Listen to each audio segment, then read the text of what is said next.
It's the third day of racing here in Syracuse. The touristy warm weather, better for the spectators than it is for making horsepower out of high-performance engines. But we've had two cracking races and now we're all set for number 3. The boats are mustering for the start of the weekend's longest event. The endurance race is double the duration of the previous 2 sprint races. C-Rex getting left behind, and there's the start. All of them away well, apart from C-Rex. Ferneybough, nearest the camera, dropped out yesterday with a technical problem. Didn't do enough laps to be classified as a finisher, and therefore scores no points. And there's more drama left over from yesterday as well. Nothing that affects the Jolly Drive crew here, who rattled off their 3rd successive series victory. Looked untroubled from start to finish. And in fact, all is well in the Supersports department all round. Sif had a good 2nd place finish, as we saw, hotly pursued by Carol Pugh, who lost time after missing a marker buoy. No, you can't quite see it yet. That's what's happening again today. There's Carol Pugh right on the tail of Sif and closing fast. Jolly Drive leads it.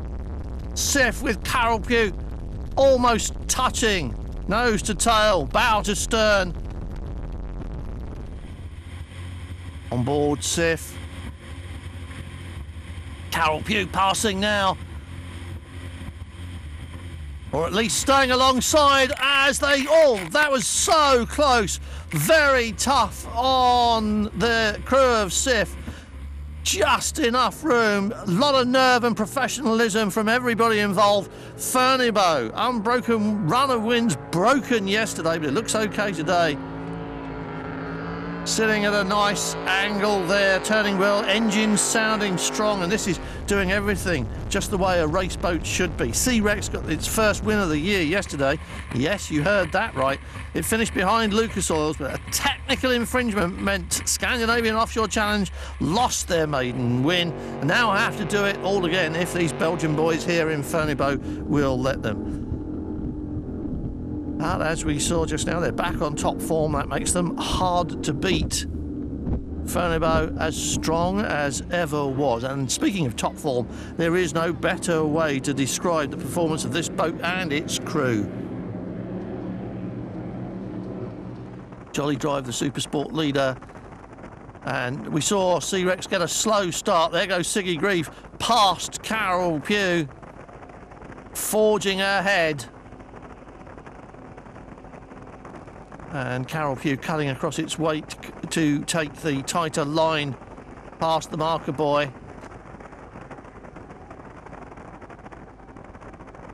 Still quite rough out here, and it looks, doesn't it, as if it was drawing alongside. It looks as though it's ahead of C-Rex, but that's a bit of an optical illusion, really.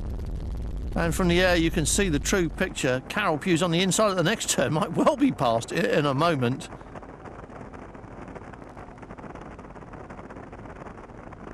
Reaching the turn now, very rough and choppy there, and the power of the Evo boat takes C-Rex past Carol Pugh as it loses time in water churned up by the bigger boats ahead. Antonio Ciano on the throttles with a bit of work to do there.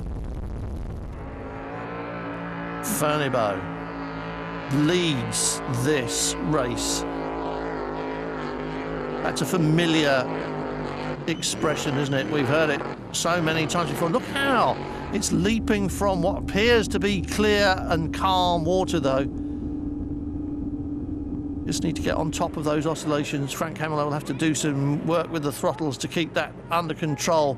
Here's Lucas Oil in 2nd place, still in touch, although they lost 10 seconds on the start lap to Ferneybough. This looks good for Pierre Colpan and Frank Hamill, as long as the hose which let them down yesterday stays fixed today. But everything that Michael Silverberg and Nigel Hook said yesterday still holds true. That win was a fantastic result for a completely new boat, and it holds a lot of future promise. Plus, that technical infringement doesn't really take away from any of that, so the boat's performance is genuine. It's just that Ferneybogh's Fountain 40 is a well-proven hull and engine combination.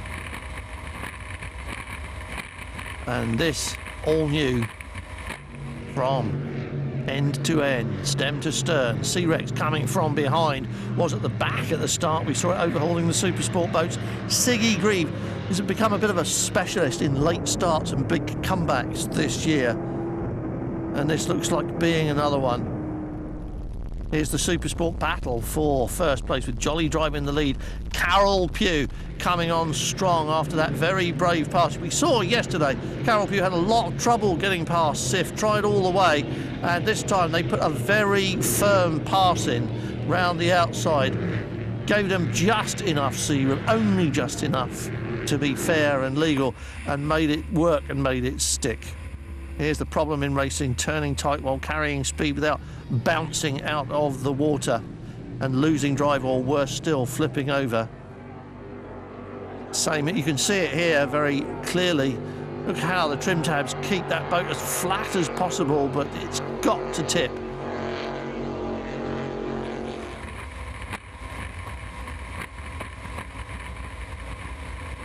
On board, looking back into the cockpit, you can't see much, can you? Carol Pugh can see the inside line appearing. Now, the Supersport lead may be about to change hands here as Carol Pugh goes alongside Jolly Drive. They're bearing left as they run in towards Syracuse itself, and crucially they're going to be on the inside as they go round to the right at the next marker. This could be a really important moment for Jolly Drive and Carol Pugh for the RG87 racing team. So close, they're almost touching and getting closer. This is racing and no mistake. And Jolly Drive shears off. They have to give the boat on the inside room to clear the buoy. Carol Pugh was on the inside. Jolly Drive gives them room. There's the clearance and there's the pass. Carol Pugh takes the lead. That was very firm racing. Now, Giuseppe Schiano and the RG87 racing teams. Carol Pugh holding the inside line. That's what he wants to do. They're going right at the next three buoys in fairly quick succession, and if he can get onto the straight run back out of the bay with a good lead, he'll be well in front when they turn left and head back out to sea, and that seems to be working for him, doesn't it? Good work from Carol Pugh, good racing all round for both of them, and that's Sif. Stopped in the water, 8 laps into the race. We've covered a full sprint race distance, but we're only halfway through this one. That looked terminal. This looks like a good lead for Carol Pugh. It was a battle for the lead. Carol Pugh's done exactly what is needed, and that is Sea-Rex in trouble as well. Stopped with the engine hatch raised, so it's not going anywhere. A boat in each class out of the race now. The crew perfectly okay. That seems to be an engine problem. It's over for Siggy Grieve, but not yet for Pierre Colpan and Frank Hamler. They've still got Michael Silverberg and Nigel Hook to deal with, and they are close. We saw in the aerial shot just a moment ago the size of the gap between them. It's all about power and skill now on the steering, the throttles and the trim. Use the power to get those boats up on the plane and then keep them trimmed as flat as you can. Carol Pugh, now the Supersport leader by a useful margin, so a welcome return to form there for the early season pace setters. They were pretty much the dominant force in Malta at the beginning of the season, until of course they had crew problems in the extreme heat and conditions. Not happening here. Jolly Drive took its first win in Malta when that physical battering of the steep waters outside Valletta Harbour caused exhaustion in the Carol Pugh cockpit. They weren't the only ones either to feel the pressure of the toughest race of the year. Fernabo, Throttleman, Frank Hamler also succumbed, but not until the race was over and had been won. And it looks as if it could be won here. The gap back to Lucas Oil just starting to open out a little bit. And Fernabo may just have done enough. But this is still very, very close, isn't it? At the end of an endurance race, and it is almost the end now. Final lap for Fernabo, final meters for Fernabo. Checkered flag raised for Fernabo. Lucas Oil not close enough to challenge for the lead now. And there's the win for Fernabo. Lucas Oil crossing the line in second place. And Carol Pugh on the way to the Supersport win. back on the top of the podium, and if anything, they're even happier than Jolly Drive have been. That one has been a long time coming for them. Here's the Evo result for today. No disqualification this time, but no points for Siggy Grieve. And there were problems for the crew of Fernebo after all. We had one big problem during the race. There was one size. There was one trim was blocked. So I couldn't trim anymore one size, and Lucas Oil was very near, so it was a nice fight. Here's the points table at the end of the weekend, and despite that retirement yesterday, Fernebo is 20 points clear of Lucas Oil. A close second despite no points yesterday either, and though it's been a mixed weekend for Siggy Grieve and Douglas Furbank, everyone has something to celebrate on this podium. And here's the Supersport result. No score for Sif, second spot for Jolly Drive, and a well-earned win for the RG87 racing team in Carroll Pew. After one long battle with Jolly Drive, we catch Jolly Drive and finish first race.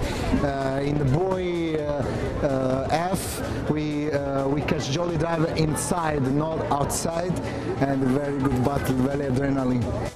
Now let's see what that's done to the points table. Two non-finishes have really hurt Sif, but it's very close at the top. And Jolly Drive still have the advantage over Carroll Pew, but only just.